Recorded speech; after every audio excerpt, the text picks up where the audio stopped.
और सॉल्यूशन है। हाँ जी, गुड मॉर्निंग, जय हिंद। और आज हम लेके आए हैं एसएससी जीडी 2025 के लिए मैथ का मॉडल पेपर। जैसा कि हमारे चैनल पे बाकी सब्जेक्ट जीके, जीएस और रीजनिंग के पेपर शुरू हो गए हैं और आज से आपका मैथमेटिक्स का पेपर शुरू होगा। दिल्ली के आपको एक मॉडल पेपर करवाए जाएंगे जो कि एसएससी का शेड्यूल है। एसएससी जीडी में 20 क्वेश्चन आते हैं प्रत्येक सब्जेक्ट के, उस हिसाब से 20 क्वेश्चन मैथ्स के आज मैं आपके लिए लेके आया हूं। तो चलिए शुरू करते हैं।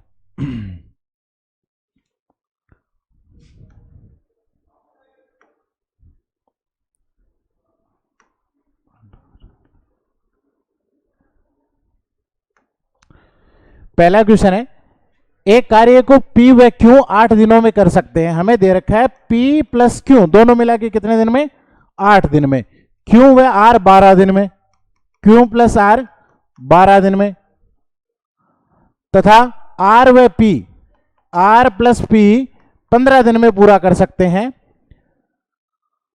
R व P 15 दिन में पूरा कर सकते हैं। थोड़ा सा टाइपिंग एरर है, पूरा कर सकते हैं। तो R अकेले कार्य को पूरा करने में कितना दिन लगाएगा? तो सबसे पहले आपको पता है इसमें दो चीजें होती हैं। ऐसे कोई भी क्वेश्चन हो जो टाइम एंड वर्क के हो, उनमें दो चीजें हमेशा आपको ध्यान रखनी है। पहली चीज अपने को निकालनी है एलसीएम, और दूसरा है वन डे वर्क या कैपेसिटी बोल सकते हैं। एलसीएम को अपन टोटल वर्क बोल सकते हैं। तो अपना एलसीएम कितना आएगा बताओ? 8, 12 और 15 का एलसीएम आएगा 120। एलसीएम आएगा 120।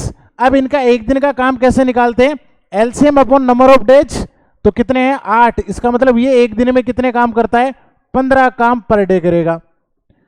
और इसका है 120 बटावा 12, तो ये कितना काम रोज का करेगा? 10 काम पर डे करेगा।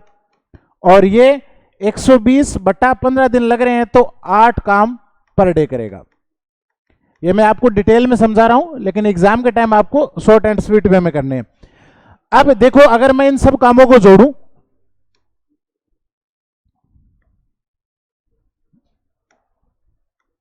ये मैं थोड़ा सा हटा देता हूं यहां से।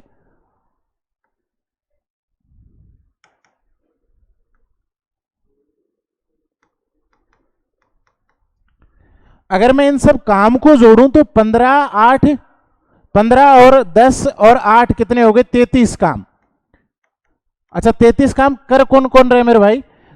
आपको अगर यहां पे दिख रहा है तो 2 बार तो P आ रहा है, 2 बार Q आ रहा है, 2 बार आ रहा है, तो अपन ये कह सकते हैं कि 2P plus Q plus R तीनों मिलके कितना काम करते हैं? 33 काम। लेकिन हम पहले PQR का निकालेंगे। तो PQR एक दिन में कितना काम करते हैं? 33 बटावा 2, तो 16.5 काम पर डे के करना है। क्वेश्चन में पूछा गया आर अकेले कितने दिन में करता है, तो केवल आर की कैपेसिटी निकाल लो। आर की कैपेसिटी के लिए पी और क्यू की हटानी पड़ेगी। पी और क्यू की कितनी है? 15। 15 माइनस कर दो, यानी 1.5 काम पर डे करेगा। कौन करेगा भाई? आर। काम करने कितने थे? 120, और रोज के 1.5 काम करे। पॉइंट हटाओ, ऊपर एक 0 आ जाएगा। 15 से कितनी बार? 80 बार। तो कितने दिन में काम पूरा हो जाएगा? 80 दिन में। पूरा डिटेल में सॉल्यूशन बताया है। एग्जाम में आप शॉर्ट एंड स्वीट वे में कर सकते हो। चलो नेक्स्ट क्वेश्चन की तरफ बढ़ते हैं अपन। इसमें भी थोड़ा सा टाइपिंग एरर है।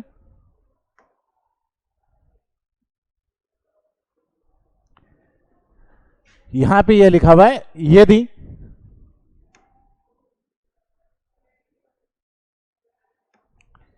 यदि एक गोले का व्यास, डायमीटर बोलते हैं इसको, इंग्लिश मीडियम वाले भी पढ़ लेंगे, डायमीटर 14 सेंटीमीटर है, तो उसका आयतन, वॉल्यूम ज्ञात करो। ठीक है। अब देखो, डायमीटर का तो कोई काम नहीं होता है क्योंकि हमें चाहिए रेडियस। तो रेडियस कितना हो जाएगा? 14 बटा 2 यानी 7 सेंटीमीटर। और वॉल्यूम का फॉर्मूला क्या होता है? 4 बटा 3 पाई आर की क्यूब। तो बोले तो 4/3 पाई का मान है 22/7, आर के क्यूब म्हणजे 7 × 7 × 7। ठीक है। अब इन सबको अगर हम मल्टीप्लाई करें और डिवाइड किससे करना है, 3 से, तो इन सबको मल्टीप्लाई करो, 49 इंटू 4 इंटू 22। देखो इसको आप शॉर्ट वे में कैलकुलेशन की स्पीड कैसे बढ़ाते हैं, 7 49 इंटू 4 कितने होते हैं, 49 इंटू 4 करें तो अपन यू कह सकते हैं कि 50 इंटू 4 करके 4 माइनस कर दो, एक ही बात है। तो 200 में से 4 कम करने पर 196, और 196 को अगर मैं 22 से मल्टीप्लाई करूं तो आपको बस 2 से गुणा करना है, तो ये 6 इंटू 2 12, एक हासिल हो जाएगी, 9 2 18, एक 19, और 2 एकम 2 और 1 3, और नीचे भी सेम ही संख्या आएगी, तो ये आ जाएगा 2 1 2 और 4। तो अगर मैं इसकी बात करूं तो इसमें कितने आ जाएंगे,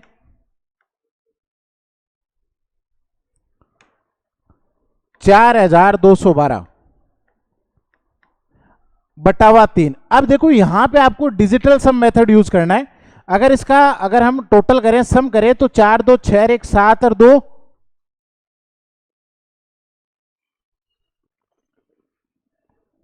एक सेकंड, शायद कुछ कैलकुलेशन एरर है क्योंकि ये तो फुली डिवाइडेड है।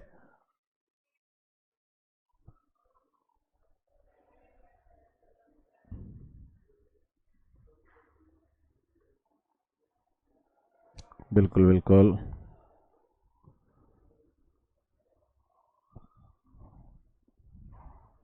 कुछ typing I think calculation error है, एक बार देख लेते हैं। 49 इंटू 4 आपका 196 इंटू 22, तो ये 6 दूनी 12, एक हासिल, 9 दूनी 18, एक 19, फिर एक हासिल, 2 एकम 2 और 1 3, फिर अपन ऐसे करेंगे 2 9 3 2, और ये 9 2 11, एक हासिल, 9 3 12 और 1 13। हाँ ये ठीक बात है, यहां पे ये एरर है, ये 43 12 है। अब अगर मैं इसकी बात करूं 43 12 की, अगर मैं 4 3 1 2 की बात करूं, इससे डिवाइड करते डिजिटल सम से, देखो 4 3 7 और 1 8 8 2 10, टोटल 10 हो रहा है। लेकिन हमने ये देखा है कि 3 से वही नंबर डिवाइड होता है जो सम ऑफ डिजिट अगर 3 से डिवाइड हो, यानी 9 तक डिवाइड हो रहा है 1। अगर मैं 1 को 3 टुकड़े करूंगा तो क्या आएगा 0.33। तो आप सारे ऑप्शन में ये देखो 0.33 एक में ही ऑप्शन में है, तो इसका सही उत्तर क्या है 1437.33। या आप ऐसे देख सकते हो 1400 का 3 गुना 4200, और ये लगभग आ रहा है, इनको आप क्रॉस मल्टीप्लाई भी कर सकते हो, तो इससे आप शॉर्ट वे में निकाल सकते हो। बाकी इसके सही उत्तर आएंगे 1437.33। नेक्स्ट क्वेश्चन की तरफ बढ़ते हैं।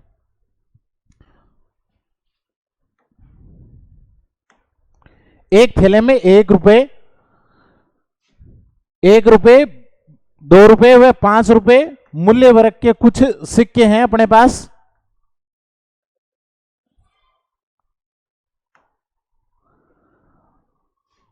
और कुल रुपए कितने अपने पास 420। कुल रुपए कितने हैं भाई 420, 420।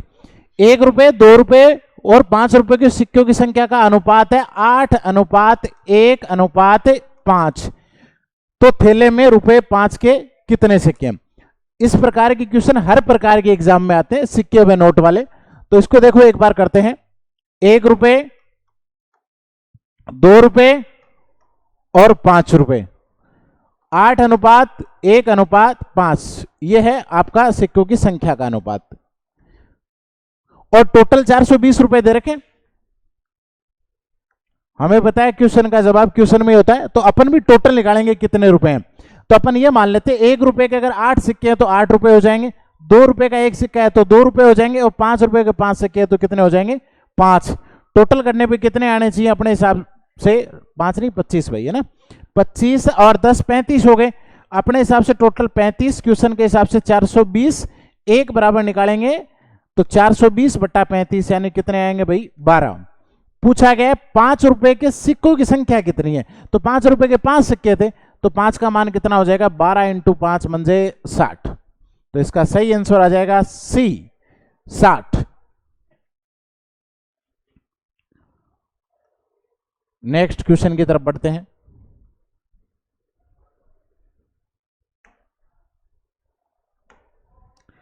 एक व्यापारी 85,000 रुपए मूल्य पर अंकित एक पुरानी कार खरीदता है, यानी अंकित मूल्य की एक कार खरीदता है और 20% और 10% की क्रमिक सिक्वेंशियल डिस्काउंट प्राप्त कर रहा है, वह इसकी मरम्मत पर 3800 रुपए खर्च करता है और इसे 20% के लाभ पर बेच देता है, तो कार का विक्रय मूल्य एसपी ज्ञात करो। देखो सबसे पहले एमआरपी दे रखी है हमें कितनी, 85,000। तो जो डिस्काउंट मिलता है वो हमेशा ध्यान रखना है वो एमआरपी पे मिलता है। दो ही चीजें होती हैं, डिस्काउंट हमेशा किस पे मिलता है, एमआरपी पे। तो 20% का डिस्काउंट और 10% का मतलब 100 में से 20 अगर कम कर दिए तो 80 बचेंगे, ऐसे ही 100 में फिर 10 कम किए थे यानी 90 बचेंगे। अगर इसको अपन मैं काट दूं ऐसे 2 जीरो से 2 जीरो, फिर 1 जीरो से 1 जीरो, फिर 1 जीरो से 1 जीरो काट दिया जाए तो कितने आ जाएंगे भाई आंसर, 6 8, नहीं ये थोड़ा सा इरेज करते हैं इसको, हाँ भाई, तो 85 इंटू 80 इंटू 8, तो 85 इंटू 72 कर सकते हैं अपन, 72, क्योंकि 1 जीरो तो कोई दिक्कत ही नहीं है, वो तो लास्ट में लग जाएगा जो 80 के साथ था। तो ये 85 इंटू 2 कितने हो गए, 170, और ये आ गए आपके 5 56 और 3 कितने हो गए 9, तो 0 2 60,200 कितने आएंगे अपने पास, 60,000 7 5 12 सॉरी 61,200, 61,200। ये इसका क्या डिस्काउंट के बाद इसका सीपी है एक तरह से। इस व्यक्ति ने, व्यापारी ने 61,200 के अंदर कार खरीदी है, उसके बाद 3800 रुपए मरम्मत के खर्च किए हैं, तो रिपेयरिंग के अपने 3800 जुड़ेंगे भाई, उसके तो कॉस्ट हो जाएगा। टोटल कॉस्ट कितनी बड़ी भाई, 65,000। ये है टोटल सीपी। देखो जब भी आप रिपेयरिंग करते हो, भाड़ा लगाते हो, वो सब सीपी कॉस्ट प्राइस के अंदर लागू होता है, तो वो सब ऐड होता है। फिर 20% के लाभ पे बेचा, ये लो अपना 65,000, उसका 20% कमाना यानी 120 पे बेचेंगे। 65,000 का 120 कितने होते हैं भाई, ये आ गया 7 8 1 2 3 000, ये आ जाएंगे 78,000।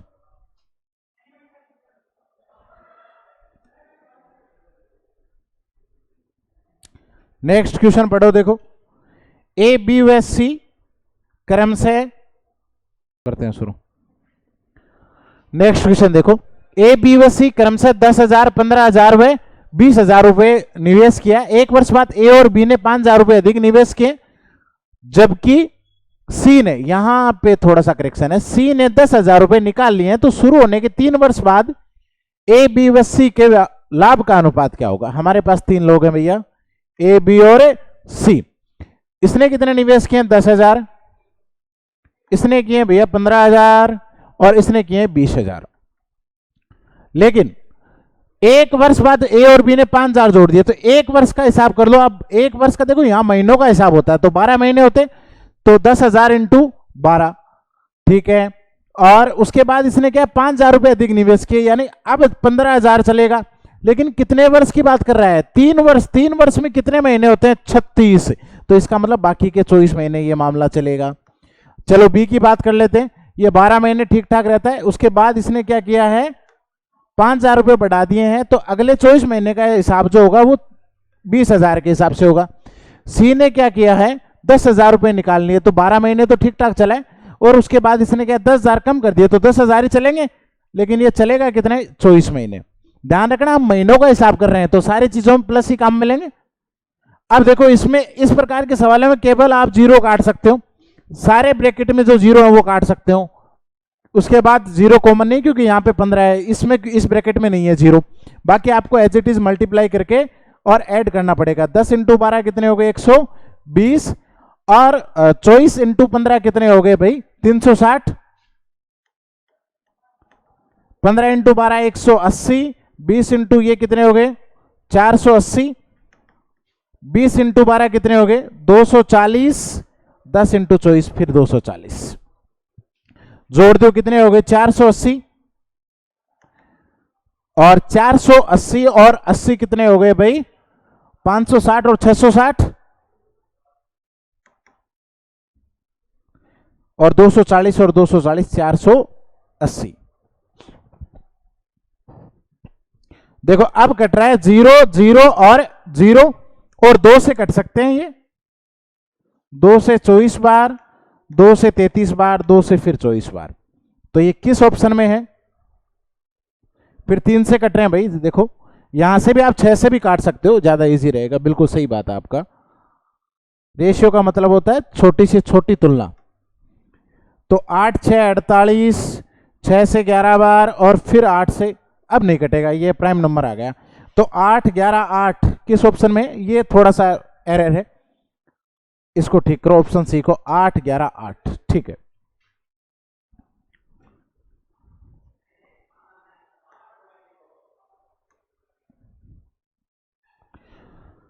नेक्स्ट क्वेश्चन है, दो शंकु, शंकु को बोलते हैं कोण।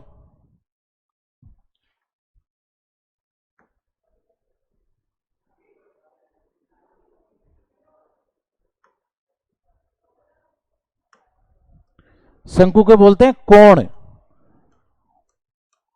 हाइट का रेशियो दे रखा है 2:1 और उनकी त्रिज्या रेडियस का रेशियो दे रखा है 1:2।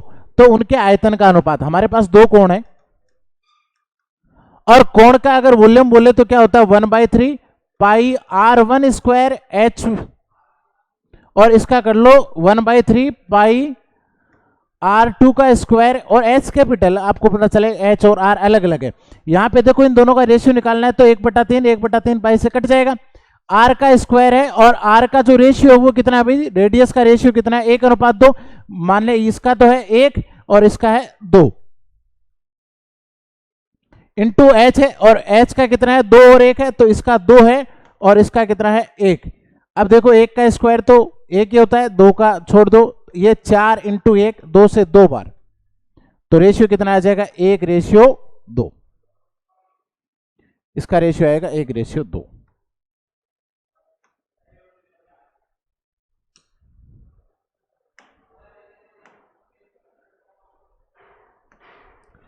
दो वस्तु का मूल्य का अनुपात 3:2 के अनुपात में पहली वस्तु का मूल्य 40% से बढ़ाया गया तथा दूसरी वस्तु का x% कुछ परसेंट की कमी है रिड्यूस किया गया है, घटाया गया है। यदि दोनों वस्तुओं का मूल्य का नया अनुपात 7:3, थोड़ा सा ठीक है, तो x का मान ज्ञात कीजिए। देखो हमें कहा गया, हमारे पास कोई वैल्यू थी 3:2 के अनुपात में, इसको 40% बढ़ा दिया यानी 140% कर दिया है, और परसेंट से परसेंट कैंसिल हो जाएगा, लेकिन फिर भी आप ध्यान रख लो। इसका 100 में से कुछ घटा दिया है तो अपन ये मान लेते जो भी x% है, और घटाते रेशियो आ गया 3:7। परसेंटेज से परसेंटेज कैंसिल है, 7 से कितनी बार? 20 बार, और 2 से कितनी बार? 10 बार। तो अपन अब क्रॉस मल्टीप्लाई करते हैं तो ये कह सकते हैं 100 minus x equal to 3 into 3 into 10, बोले तो 90। अब बताओ 100 में से कितना घटाएंगे 90 आ जाए? यहां पे आपको कुछ भी करने की जरूरत नहीं, आपको पता है 10 घटाते हैं तब कितना आता है? 90। तो यहां पे सही आंसर है डी, 10%।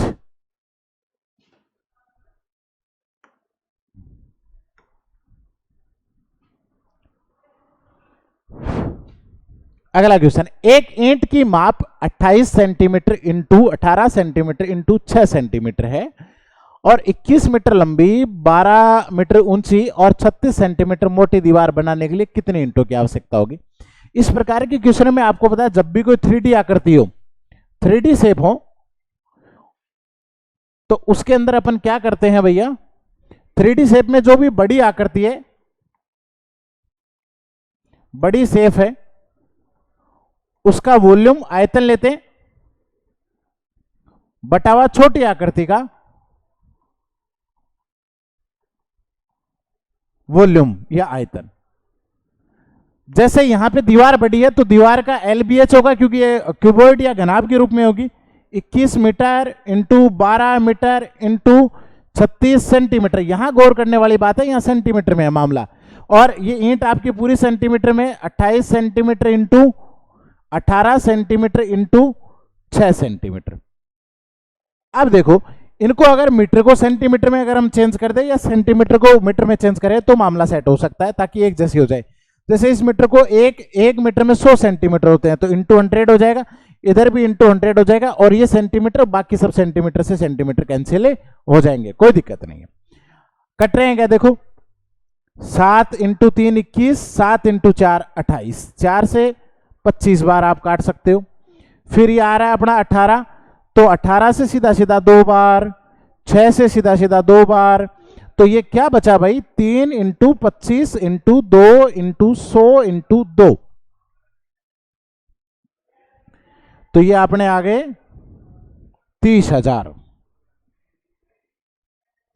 देखो आप ऐसे कर सकते हो, 2 × 2 4, 4 × 3 12, 12 × 25 अगर मैं करूं तो आप ऐसे कर सकते हो शॉर्ट एंड स्वीट वे में कि 25 × 10 250, 25 × 2 50, 250 और 50 300, और 2 0 100 वाले उठा लो, तो 30,000 आपका आंसर आ जाएगा। ठीक है, नेक्स्ट अगले क्वेश्चन की तरफ अपन बढ़ते हैं। किसी बाल्टी का 4/11 भाग 5 मिनट में भरता है, शेष बाल्टी का भाग भरने में कितना समय लगेगा? ज्ञात करें, एक ही बात है। 4/11 भाग 5 मिनट में भरता है। देखो काम एक होता है, 4/11 नहीं होता। एक भाग यानी कंप्लीट कितने में भरेगा? 11/4, ऐसा कैसा रख लो, कोई समस्या नहीं है। उसके बाद उसने कहा है शेष भाग। देखो अगर 11 में से 4 भाग बच दिया है तो बचा कितना है? 11 में से 7 भाग खाली था, तो एक काम इतने में करता है 55/4, तो 7/11 कितने में हो जाएगा? इंटू 7/11 कर लो, 11 से 5 बार, तो ये आ जाएगा अपना 35/4, तो ये हो जाएंगे 8 मिनट। देखो 8 चौक 32, फिर 3/4 है, 3/4 मिनट का मतलब इंटू 60 कर लो ताकि सेकंड में आ जाए, क्योंकि कुछ आंसर सेकंड में, तो 15 आती है 45 सेकंड। ऑप्शन डी राइट है, 8 मिनट और 45 सेकंड। एक बार अगला क्वेश्चन पलटू। 9500 रुपए की धनराशि 2 वर्ष में 8% CI, नहीं सॉरी एनुअल रेट है, एनुअल रेट से अर्धवार्षिक हाफ ईयरली लिया जाता है। चक्रवर्ती ब्याज होने वाला चक्रवर्ती ब्याज ज्ञात कीजिए, और डेसिमल के 2 प्लेस तक आपको फाइंड करना है। इसने कहा देखो बात यह है कि हमारे पास जो प्रिंसिपल है वो 9500 9500 रुपए है, टाइम है 2 वर्ष, और एनुअल रेट है 8%। तो आपको पता होगा जो एनुअल रेट है वो दे रखी है, लेकिन आप अगर हाफ ईयरली ब्याज ले रहे हो तो रेट भी कितनी लगेगी भाई? हाफ ईयरली की लगनी चाहिए, क्योंकि एनुअल रेट ले रहे हैं तो ये तो मामला गड़बड़ है, एनुअल रेट में तो पॉसिबल नहीं है।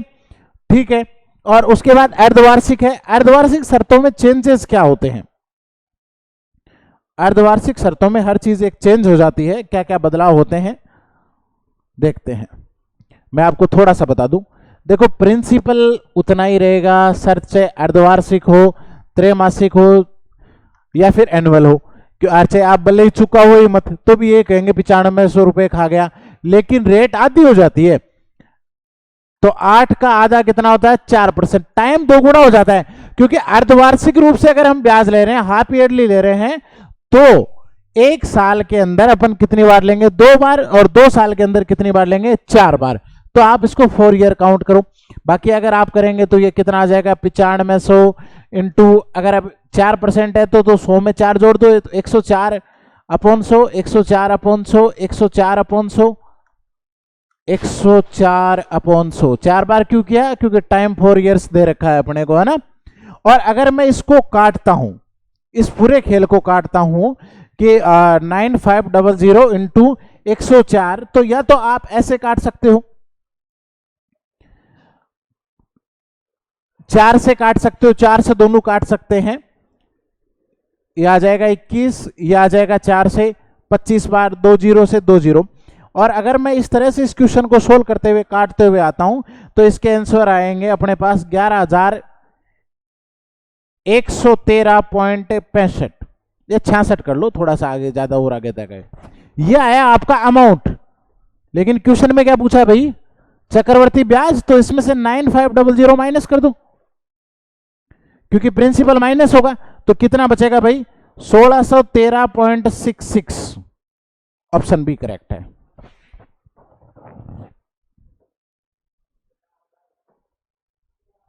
अगला क्वेश्चन है, 2400 रुपए की राशि पर 20 मार्च 2019 और से 31 मई 2019 तक का 6% की दर से वार्षिक ब्याज की दर से प्राप्त साधारण ब्याज ज्ञात कीजिए। बहुत इजी से मामला है। देखो, ये हमें टाइम निकालना, आपको पता है इसमें अपने पास आएंगे 3 महीने, मार्च, अप्रैल और मई। मई के तो उसने दे रखे हैं 31 दिन, अप्रैल में कितने दिन होते हैं? 30 दिन होते हैं, ठीक है। और मार्च के देखो 20 मार्च से स्टार्ट है तो 12 दिन हो जाएंगे, 11 1 12 हो जाएगा, 20 मार्च से स्टार्ट है तो टोटल कितने हो गए भाई? 61 तो 73 डेज। बाकी सब पीआरटी अपॉन 100 का फॉर्मूला आप जानते हो, ऐसा ही निकालने का। तो पीआरटी अपॉन 100 बोले तो 2400 प्रिंसिपल है, रेट कितनी है भाई? 6% है, और टाइम कितना है? 73 डेज है। अगर इसको मैं ईयर में कन्वर्ट करूंगा तो अपॉन 365, क्योंकि 1 ईयर में 365 डेज होते हैं, और अपॉन 100 था तो अपॉन 100 भी आ जाएगा, ठीक है। काट सकते हैं। ये कितनी बार कटेगा? 5 बार कटेगा। तो ये 24 इंटू 6 144/5, 144/5।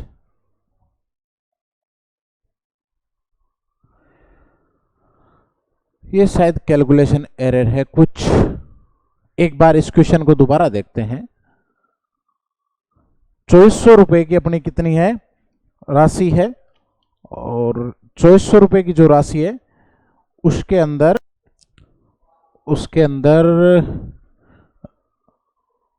20 मार्च 2019 से, ठीक है, क्वेश्चन ठीक है इसके।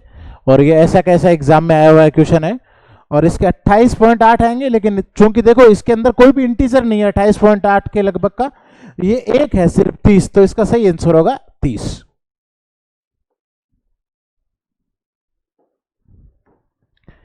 किसी धनराशि पर 8% वार्षिक ब्याज की दर से 2 वर्षों में प्राप्त साधारण ब्याज और वार्षिक रूप से चक्रवर्ती ब्याज के बीच का अंतर 16.80 रुपए। तो धनराशि ज्ञात करो।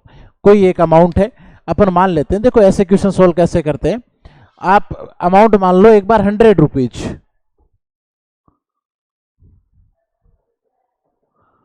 100 रुपीज रेट है, 8%, टाइम है 2 ईयर्स, और सीआई और एसआई का डिफरेंस कितना दे रखा है? मैं लिख दूं ऐसे, सीआई माइनस एसआई 16.80, ठीक है।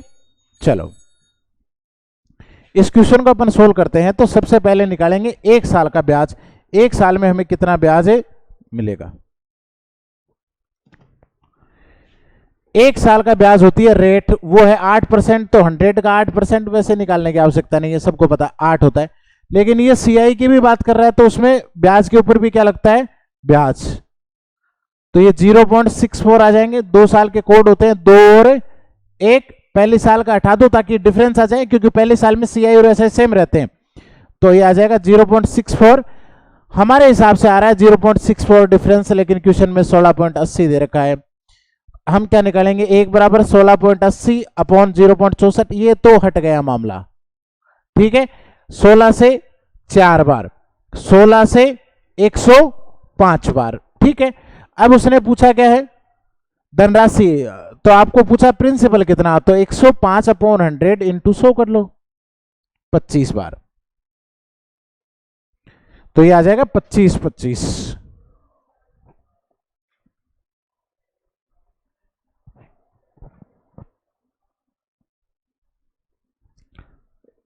छब्बीस 25।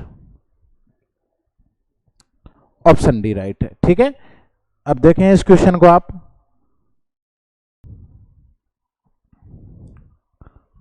चलो नेक्स्ट क्वेश्चन की ओर बढ़ते हैं भैया। हटाओ। अंकित मूल्य पर 10% की छूट देने के बाद एक वॉशिंग मशीन का मूल्य 28,800 रुपए है यदि किसी छूट नहीं दी जाए, कोई छूट नहीं दी जाए, तो दुकानदार को 25% का लाभ होता है। वॉशिंग मशीन का क्रय मूल्य ज्ञात करो। अच्छा, तो वो क्या कह रहा है, हमारे पास 10% की डिस्काउंट के साथ एक वॉशिंग मशीन आ रही है और वो आ कितने में रही है, 28,800 रुपए में। यानी ये 28,000 किसी का 90% है, तो पहले इसका 100% निकालो। 100% निकालेंगे तो ये हमारे पास एमआरपी आ जाएगी। एमआरपी है, अगर कोई छूट नहीं दी जाए तो दुकानदार को 25% का लाभ होता है। तो जो ये एमआरपी है वो उस दुकानदार के लिए एसपी है, तो एसपी ये हो गई अपने पास भाई, कोई छूट नहीं दी जाए तो एमआरपी हो गई और ये आपकी एमआरपी आ गई। यानी अगर इस कंडीशन में अगर वो बेचे तो उसे 25% का लाभ होता है, यानी ये खुद किसी का 125% है। ठीक है, तो अब देखो ये कट रहे हैं,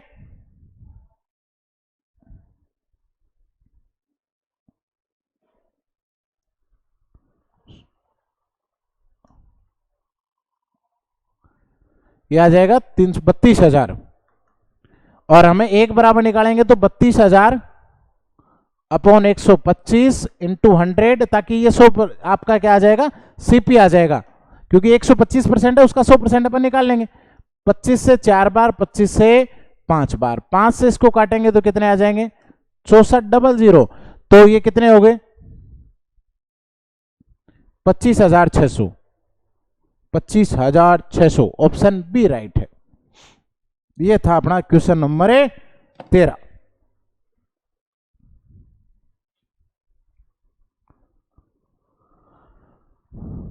क्वेश्चन नंबर 14 है, अनीमा एक कार्य को 88 दिन में पूरा कर सकती है, जबकि युग उसी कार्य को 66 दिन में पूरा कर सकता है। अनीस ने अकेले काम करना शुरू किया, कितने दिनों के बाद युग को उसके साथ जुड़ना चाहिए ताकि कार्य 44 दिन में पूरा हो जाए, समाप्त हो जाए। देखो, सबसे पहले जो अनीमा है वो कितने दिन में कर रही है, 88 डेज में। दूसरा कोई व्यक्ति है युग, थोड़ा सा टाइपिंग एरर है, 66 दिन में। एलसीएम निकालेंगे तो इनका आएगा 264। 264 अगर इसका निकालेंगे तो अपने इसकी कैपेसिटी कितनी आएगी, 88 इंटू 3 264 होते हैं। इसको मैं मिटाई देता हूं,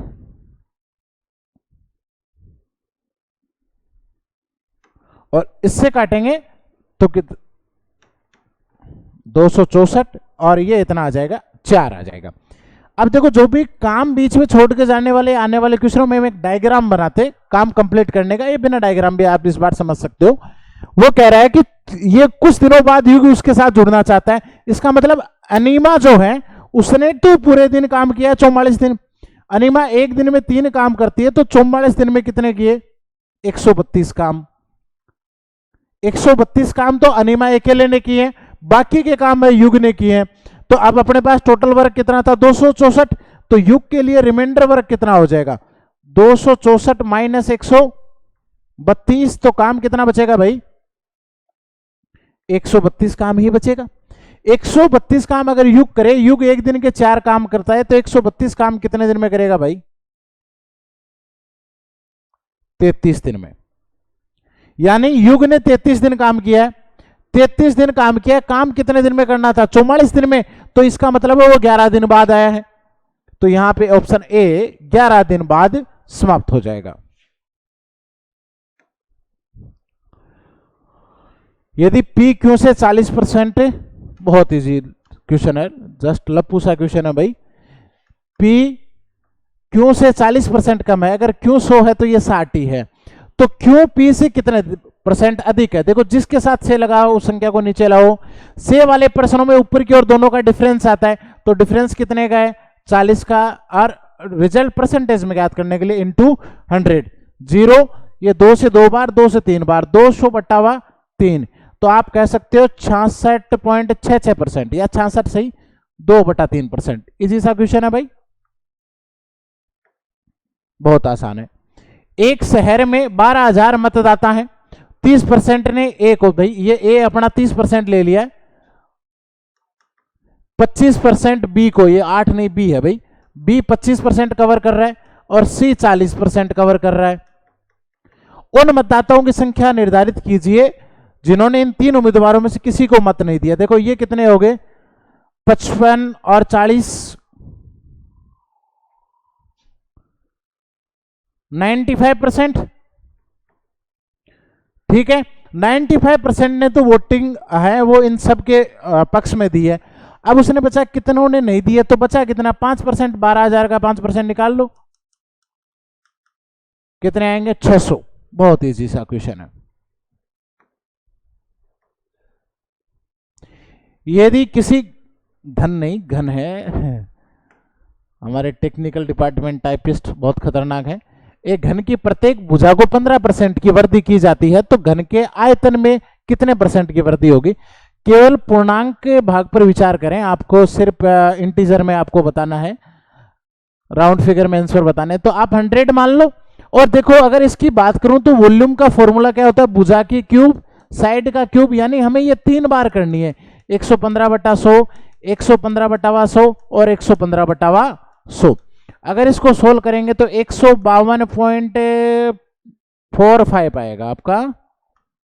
लेकिन उसने कहा सिर्फ आप इंटीजर में बताओ, तो सिर्फ 52% की वृद्धि आप मान लो, पॉइंटों में उसने पूछा नहीं है। नेक्स्ट, दो धनात्मक संख्या x और y, थोड़ा सा इसमें भी करेक्शन है, x और y का अंतर 350 है, x माइनस y अपने को दे दिया है, x बड़ा है तो यही बात सही है। यदि x का x इंटू 9.5% इक्वल टू क्या हो जाएगा? y into 6.5%। x का 9.5% y के 16.5% के बराबर है, तो x और y का योग x प्लस y उसने पूछा है, कोई बात नहीं है। पहले देखो इन दोनों से हम रेशियो निकालेंगे, अपोन से अपोन ये कैंसिल, 100 हो जाएगा, पॉइंट से पॉइंट कैंसिल, ये 19 से 5 बार कट जाएगा, और ये 5 से कितनी बार कटेगा? 33 बार। तो अपन ये कह सकते हैं x रेशियो y बराबर क्या हो जाएगा? उल्टा हो जाएगा, 33 और 19 दोनों को जोड़ो, टोटल कितने हैं? क्योंकि sorry difference x minus Y 350 है, तो अपने हिसाब से अगर मैं डिफरेंस ले तो आएगा 14 बराबर 350 है, तो 1 बराबर कितना हो जाएगा? 350/14, 25। डन। पूछा गया है x और y का योगफल, इन दोनों का योगफल बताओ कितना हो जाएगा? 52। 33 और 19 कितने होते हैं? 52, और 1 का मान अगर 25 है तो 52 इंटू 25 कितने आ जाएंगे भाई? 13 चौक 52, यानी 1300 आ जाएंगे।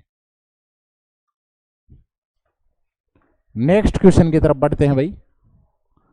नेक्स्ट अगला क्वेश्चन अपना लास्ट क्वेश्चन है। अपने को दे रखा है u और v का रेशियो दे रखा है, और w की बात कर रहा है। uv का है 4 और 7, और vw का है 9 और 7। u बराबर 72 है। तो इस क्वेश्चन में आपसे यह पूछा गया है कि अगर u बराबर 72 है तो v का मान ज्ञात कीजिए। मैं भी और देखते हैं इसके अंदर करेक्शन। तो ये खाली जगह दिख रही है, पड़ोसी काम आएगा, इसका 9, लेकिन तीनों के अंदर कोई कॉमन नहीं है, तो ये आ जाएगा अपना 36, 63 और 49। अब आपको पता है u बराबर 72 है, अपने हिसाब से u कितना आया भाई? 36 आया है, तो 1 का मान कितना हुआ भाई? 1 का मान कितना हुआ? 2 हुआ है। अब उसने कहा है तो मान ज्ञात कीजिए, और इसने पूछा w का मान। w का मान ज्ञात कीजिए, तो 49 बराबर क्या हो जाएगा? 49 इंटू 2 यानी 98। ऑप्शन बी राइट है। ये अपने आज के 19 क्वेश्चन का model paper math SSC GD के लिए था, और आई होप आपको समझ में आया होगा। फिर भी कुछ भी आपको ऐसा लगा हो सजेशन, तो आप कमेंट में लिख सकते हैं, और अगली क्लास के लिए इंतजार करते रहिए। बहुत जल्द आपसे मिलेंगे। Thank you.